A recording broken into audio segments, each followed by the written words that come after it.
बहुत समय पहले की बात है। जानवरों के राज्य में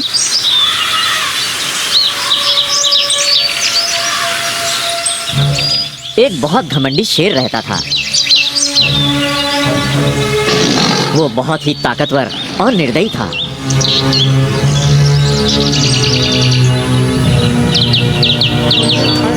वो जानवरों को मजे के लिए ही मार देता था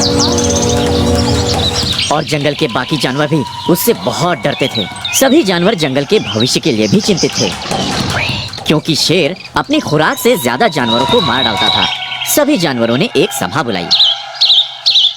हमें क्या करना चाहिए? इस तरह से तो कोई जानवर नहीं बचेगा पूरे के पूरे जंगल में। मेरे पास एक सुझाव है। हम शेर को बताते हैं कि उसका भोजन हम उसके पास रोज भेज देंगे। रोज हम में से एक जानवर को अपनी मर्जी से उसके पास जाना होगा, बाकी बचे जंगल के जानवरों को बचाने के लिए। ये एक गंभीर निर्णय था, पर सबको मंजूर था। भेड़िए ने ये संदेश को शेर तक पहुंचा दिया।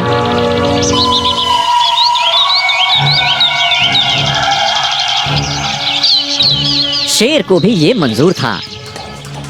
बहुत खूब, अब मुझे बिना शिकार करे मेरा भोजन मिल जाएगा। वाह! इस तरह रोज एक जानवर शेर के पास पहुंच जाता था। पहले भैंस की बारी थी।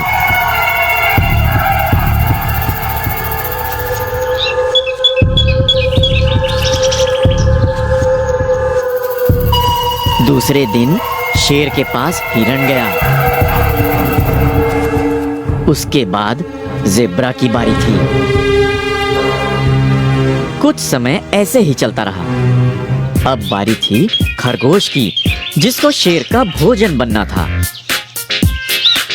खरगोश जंगल में घूमता रहा और सोचता रहा कि शेर से कैसे बचे।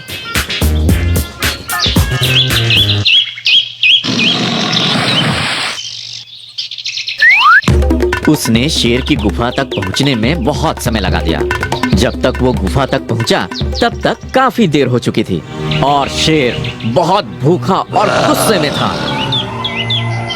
मैं बहुत भूखा हूँ। तुम अब तक कहाँ थे? तुम बहुत छोटे हो, तुम्हें खाकर मेरी भूख शांत नहीं होगी।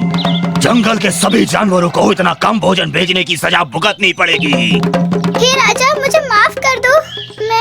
मुझे देर हो गई क्योंकि मुझे दूसरा शेर मिल गया था जंगल में।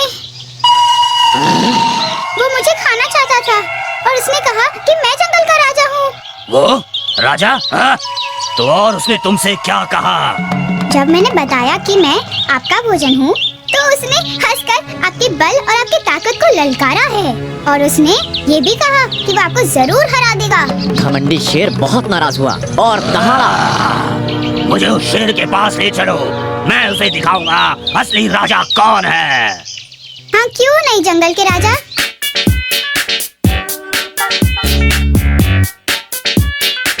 चतुर खरगोश शेर को कुएं के पास ले गया और उस तरफ इशारा करते हुए बोला। शेर ने कुएं में झांका और अपना ही चेहरा देखा और उसको लगा कि कोई दूसरा खूंखार शेर है। वो दहाड़ा, पर कुएं से और भी भयानक आवाज सुनाई दी।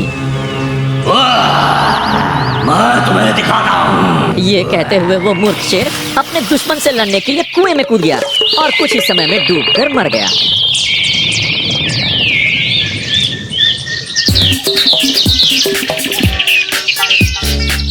खरगोश खुशी खुशी जंगल वापस चला गया और उसने सब जानवरों को सारी कहानी सुनाई।